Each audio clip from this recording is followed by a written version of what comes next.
Hi folks, well it's been a week and we decided we'd come back out and take a look at the garden post-flood. So Sam has been out here cleaning things up and I'll turn it over to him so he can tell you what's up. Hi everybody. It's been, like Marcy just said, it's been a week since it flooded and the recovery has been profound. Now this is where the yellow squash was, here. So, if you recall from our last flood video, all the mess that was down in the bamboo, I gathered some of it up and put it here, and I planted some more summer squash, some more yellow. Okay. Now, what's today? The 7th. The 7th of August? It says 55 days to start putting out, and that'd take us to about the last week of September, first part of October. It might. You know, we might get some summer squash from Marcy to can for us to enjoy in the winter. She mixes it with tomatoes and stuff. It's awesome. But anyway, I know what'll happen if I don't plant any, but it's up in the air if I do. So I planted some in here today, just a few hours ago. We'll see what happens. Now the zucchini, that's what this is showing signs of recovery. So I'm just going to leave it alone. I sprayed it with fungicide and a little insecticide, so we'll see. You can see some of the recovery. I'm basically just doing this for my own education. It's been really damp. Like, you know, we've been getting a good bit of rain. Yesterday afternoon we got a thunderstorm. The creek stayed in the banks, which is good. I mean, it rained a little bit, but not bad. But it was really a noisy storm, kind of dramatic. And the okra's doing real good. I mean, except that's where the summer squash went through the okra on its way. And went down toward the Chesapeake. It went to the bamboo forest everywhere. I mean, I mean, I'm sure there's folks pulling up crab pots in the bay saying, "Whoa, there's squash in here." But I don't know. But the white squash, it came through pretty good. Let me turn this off for a second while you do that. Okay.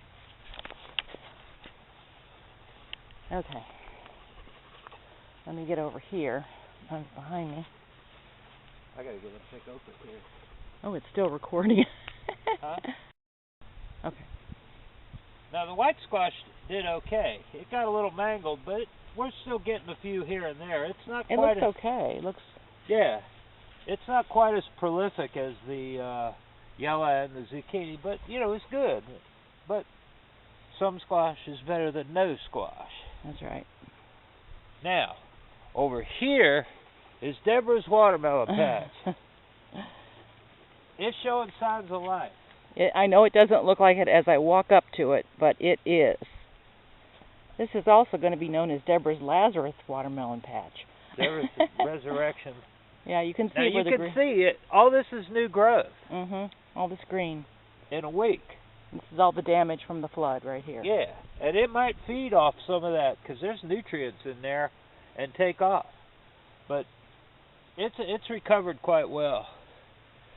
Now, over here, we got peppers, which I had to stand back up, and I still got a little more tying to do on some of them. But I'll get them tied up, and we'll get plenty of peppers. Now, see, the peppers, they need a little support, but they're okay. There's plenty of peppers on there. They look good. These are the Hungarians, and you can see the watermelon, it's starting to run. Now, I'm gonna encourage it to go that way, and it'll naturally do it because that way's south, and the sun's ever increasing angle towards the south as fall approaches. So it's going to want to go to it. You can see it kind of curving around towards it like this. It wants to go that way. And let it go. We're going to see what happens. I mean...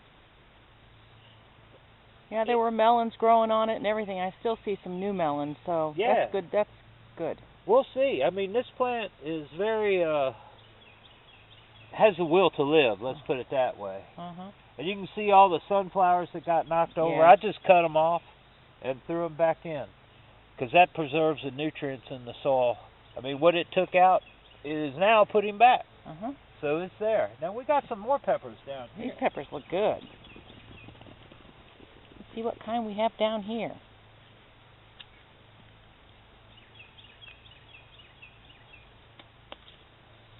Oh, that's a pretty one. This is sunburn. Really? Yep. It turns white and then it turns black. It gets sunburn. Well, let's take it in. We'll put it in our salad anyway. We can cut it up. Yeah. But there's more on the way. There, you know, I just got to support these a little better. Get down here with some string and stuff and tie them back to the pole. They'll be all right. Prune them up a little bit. Now let's look at the tomatoes. Ready? Mm-hmm. Okay. Now the tomatoes came through real good because they're supported. Mm-hmm. The main thing was I had to get the mess off the bottom. I still got to go through here and get the leaves off the ground. Mm-hmm. That's not acceptable. But I got to do that. I got to prune them, and I'm going to string them one more time because I'm about out of pole. And then they'll flow over. But some of them are getting ripe now. Yeah. And the crows have found them. The crows come over here and peck holes in them, and then they rot. But usually when they're low, they get the low ones. They don't get the ones that are up a little higher, maybe 18 inches. They don't. So they're mess just with walking up to it and pecking. Yeah, them. they just walk up to them and peck them. Nasty little. I won't say it, Lorraine. I'll watch my language. But you can see there's some good fruit on here. There's big ones. Wow. Now the main thing I've had to watch for with all this wet and humid is fungus, because they get late blight. And anybody who's grown tomatoes probably notices they start yellowing and browning leaves from the bottom up. That's late blight. That's the main reason we keep the leaves off the ground. And fortunately, Better Things for Better Living Through Chemistry has provided us with fungicides. And that's what I do. I just sprayed these today. Fungicide, no insecticide today, because I don't have bug problems. Because it rained yesterday. You spray them after they rain, and then they're good. But these tomatoes look great compared to we drive around and we look at other people's gardens. And a lot of people's are half dead to two-thirds dead by now. We're going to have beautiful tomatoes in September, and everybody else will want ours because theirs are dead. And they're sick of being out in the yard, in the garden anyway. So yeah, you know they're getting ready for football and everything.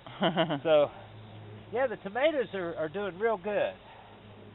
I need to put a little mulch under them maybe, and definitely string them. But the main thing with wet adversity is to keep the fungicide on them. I mean, after a rain, I'm out here the next day because that has to happen. Otherwise, they die. Is it going? Oh, groovy. Now, this is a sorghum. Most of it has come back pretty good. Now, like I said, the main reason I'm growing this is very sandy soil here and not a whole lot of nutrients. And the way to deal with that is to add organic matter to the soil. In the fall, all this is going to be bush hogged and tilled in. And it's going to add organic matter to the soil. What it does on sandy soils is it helps hold the soil together and makes it stouter and provides nutrients too. And, you know, all the little life forms that live in there, the fungus and everything, it helps them to do what they do. So these are the seed heads here. Let me get a glimpse of one. They look soft, but they're not really soft. They're not. No. There's little seeds in there that looks like the stuff that you get in birdseed. Yeah. And we will have all manner, when this gets mature, there'll be all manner of little birds in here. Goldfinches, everything. They'll be having a ball. So, you know, if we can get our act together, we'll try to squeeze some of this to make some sorghum or molasses or something. But we'll see. We'll see how it goes. It's just cool to grow. I mean, it looks neat. And plus, it's adding what I want to the soil, holding it together. Very sandy spot, this spot. Sure is. Now, over here, as you can see, if you go back to the first flood video, half of this was on the ground. And I've managed to prop it up and get it somewhat straightened out. But we picked today. A lot of them had gone over mature. You can see them all on the ground. Yeah, Sam calls them hoggy beans. Hoggy beans. Now, to me, I thought they looked great. Let me show one to you. But he said no. When they're like this, you throw them away. They're hoggy, Yeah, meaning you can they're see too the big mature. pods in there. They're too mature. See, in here, see, there's a seed. Oh, I see. See that? You know, that's not what you're after in green beans. No. Now, if we let them go, we might be able to shell them and either use them for seed or do it like people do dried pinto beans and stuff. But, you know, they're so cheap to buy. Why bother? I know. I mean, you know, maybe in the future it'll be a good thing. But right now, you know, for what you put into it, you don't get much out of it. But another good success story is the cucumbers. Now, the cucumbers have come through in stellar fashion. They've done real good. I've had to keep fungicide on these too because they're susceptible. But they've been doing real well. They seem to be liking this. And as you can see... Ooh, look at that one. Where did you see him? Right here. Oh, right here. Right there's one.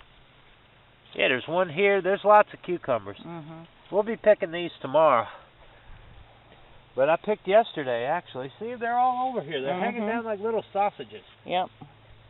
And they're easy to pick. And when they're coming in, oh, my goodness. I know. We give some away to folks at church. By the way, Lorraine, that relish you had made, very good. It was good. It was awesome. We had hot dogs last night and put some on it. It was.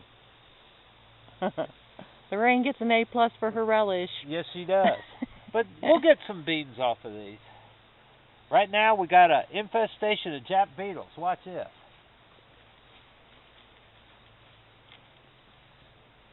Yeah. Tomorrow they die.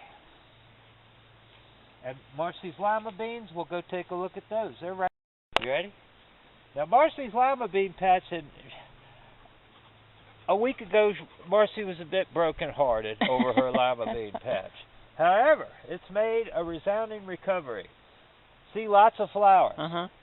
Flowers are where plants have sex. And so you get flowers, then you get beans. And I saw a few pods on here. They take longer to mature than the string beans and all. But last year we got a good crop. We did. I think They're this delicious. year we're going to too. These are really recovering nicely. I mean, it's profound, the recovery of some of these things. And I think they're taking advantage of some of the nutrients that the creek brought to them. It looks terrible, but you know, what are you going to do? Bruce burped. He says, excuse me. Bruce has been in the creek, haven't you, buddy? Both of them have. Well, let's go on to the next thing.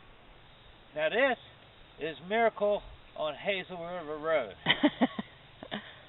You go look at the first video, what this looked like. And this is 1 week to the day later. These are defiant winter squash. In another couple weeks, you will not see dirt in here unless we have another disaster. Yep. And we're very happy because last year we lost all our winter squash. But now, unless we have another disaster, prospects look good that we'll have plenty. And Marcy's sweet corn that was laying all over, it's up. And some of it's toppling. It's doing good. It's starting to tassel now. You can see some tassels in there. Like right here. Oh, I see them. You can see tassel. Yep, it's doing good. So, this is delicious corn. Looks like Marcy's going to have some sweet corn. Isn't it called Silver Queen? Silver Queen. Yes, it's delicious. And this is more winter squash. Now go back and look at the first video, if only to look at this. This looked terrible. I didn't know what to do. This was totally underwater. It was up totally. The water was up to was this high here. And I'm flowing. amazed. I'm amazed. And somehow it held on. See, the winter squash has an advantage. What it does, see that? That little white thing in there. I get it in the camera, but see that little white thing? It roots all along the stem. Oh, okay. So it's rooting, and it's putting its roots in there. It's getting moisture. It's getting nutrients, and mining this soil. So with all that creek boost in here, I don't know what to expect. It might come to get us. I mean, it grows 6 inches a day, easy. I mean, this is 1 week after what you saw last time. So, barring any mishap, I mean, 10 minutes of hail can turn this into mulch that fast. So, you know, but I'm very satisfied with the recovery. We're going to get a good garden out of this, barring any future disaster. But there's a lot of adversity. If it ain't the bugs, it's the flood. If it ain't the floods, it's the hail. If it ain't the hail, it's a drought. If it, you know, it's a wonder any of us get to eat. But anyway, we just thought we'd update and show the recovery. And you know what the cool thing is? If that flood hadn't have come through here, I'd have never been, or y'all and Marcy and me and the boosters would never be able to witness this profound recovery. That's right. I mean, living things are in God's hands, of course, just like everything else. So, praise God. It's wonderful. God is good. Bye-bye.